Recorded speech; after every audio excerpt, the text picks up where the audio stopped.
What caused your last breakup? The same thing that broke up so many the others. I thought I found a diamond in the rough, the sort of guy others overlook because of something petty, for example short, receding chin, lives with parents, unemployed, etc. But no, I can see how amazing they are.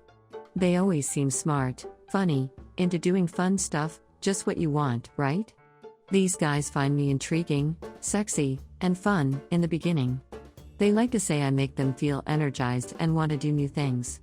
But it doesn't take long before they realize I'm not a manic pixie dream girl and just a regular person who is cute and social and interested in a lot of things, that I have some needs and an inner life. Pretty soon, they don't want to do the fun stuff anymore. They just want to stay home and watch TV or do the same things over and over. When I suggest new things, they shoot down every suggestion. They stop asking me about my life or my interests or even my day. If I try to bring something up, they just kill the conversation or change the topic.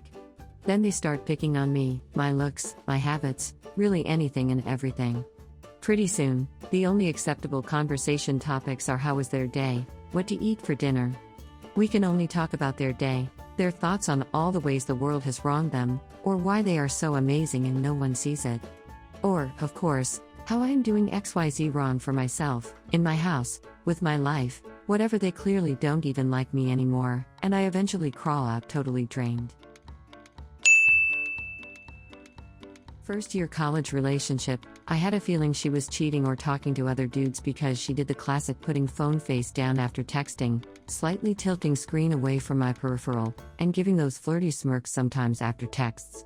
One day when she was at work and I was hanging out in the car, I went through her phone and went through her Instagram DMs. My worries were true and she was flirting with a lot of guys. No sexting as far as I saw, but it was just clear as day. Damn girl, you are hot. Need a tattoo? Let me know. And she would reply, oh yes please, kiss emoji hearts. Classic shitty situation because she was obviously flirting and doing stuff I don't think anybody would appreciate, and I did the classic fuck up of going through someone's phone because of my insecurities. All around it was lame. Obviously young relationships are risky, but what I remember my friend telling me before things got serious with her was damn dude, she ain't been single for a minute lol. Completely ignored him because I knew this girl since first grade, but damn. Shoulda listened to the homie. I moved like 6 hours away. I think it was for the better though. We had a pretty toxic relationship. We tried doing the long distance thing for a while but pretty much knew it wouldn't work out. She started seeing another guy before we officially broke up, so I kind of played up how upset it made me so she would kind of just let it die, even though I was already seeing someone else as well. But that didn't work because she kept wanting to see me when I would be back home for whatever reason, and once when she and her boyfriend came to visit the town I moved to. I inadvertently got her to stop bugging me nearly a year after we broke up though. She had borrowed my ma's shop bots when we were still together, and my ma asked me if I could get it back when I was back home for Thanksgiving I think, so I called her and was like, just leave it outside and I'll come pick it up. I showed up and she was there, so we talked for a bit and I left.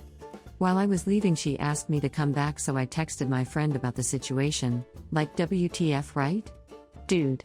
I accidentally texted the ex instead. She was like, this is me. And dang, it must have pissed her off because she hasn't tried contacting me since. We were poly, and they started dating partner after partner and eventually just stopped to even pretend to tell me when they started dating someone new. Then they got it in their head they wanted to be a sex worker. I support sex workers, but also recognize how dangerous a job it can be, and when I was trying to voice my concerns about the way they had planned to go about it, I was being an unsupportive partner and was given an ultimatum. I stayed and shut up, just hoping they'd be deterred by the actual amount of work that goes into sex work. They were. They thought being an escort would be easier than just getting a normal job. Then their friends violated my consent in pretty serious ways twice, and they didn't stand up for me or stop talking to those friends. Instead they doubled down on, well, was it really that bad, and there's a lot of nuance. Then their friends started to tell them about how they thought I was super creepy and weird and felt uncomfortable having me around, all while their friends would publicly applaud how great I was and come up to me willingly for hugs even when I wasn't really feeling giving hugs. Then, during the pandemic, after not seeing each other for several months, their response to I really miss you was, yeah, it'd be really handy if you lived with us, I'm almost out of weed. At which point I completely pulled away. Then a month later, they dumped me because they couldn't be my only support system and I should go to therapy to deal with my depression. True statement, but the depression seemed to clear up after a couple months of being single. And the final straw for me was when I apologized for being grumpy and they said, "That's great that you apologize, but your apologies seem to be losing meaning without any action behind them." They never once apologized to me. It's been 3 years and I'm doing much better now. He ate all my edibles in one go while I was in the shower. After I told him to eat only one because I made them very strong, one for him and one for me. Then he turned around and told me he didn't remember me telling him that or remember eating both edibles. 15 fucking minutes after I said those things.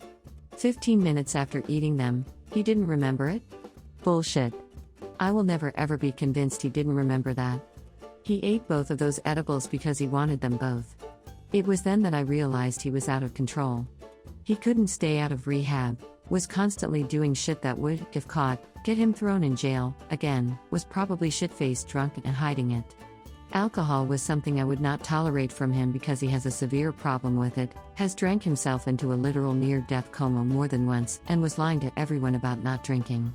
In and out of rehab like a washed-up actor but minus the fame and money.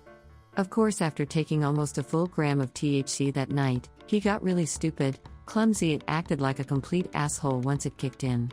Thankfully, he passed out about an hour and a half after he ate them both. I babysat him until it wore off, just to make sure he didn't stumble across the street to the liquor store and drink himself to death or do some other stupid thing, and when I could finally shout him awake at 8 a.m., I packed up his stuff and dropped him at his place. After totally unloaded on him and told him we were done. I'd Google him to see if he's still alive or not, but he's got a really common full name, so I doubt I'd find anything. Dude needs some heavy-duty Dr. Phil tier grippy sock hospitalization, but he will never get it and probably wouldn't get sober even if he did. I feel pity for him, but I can't save him.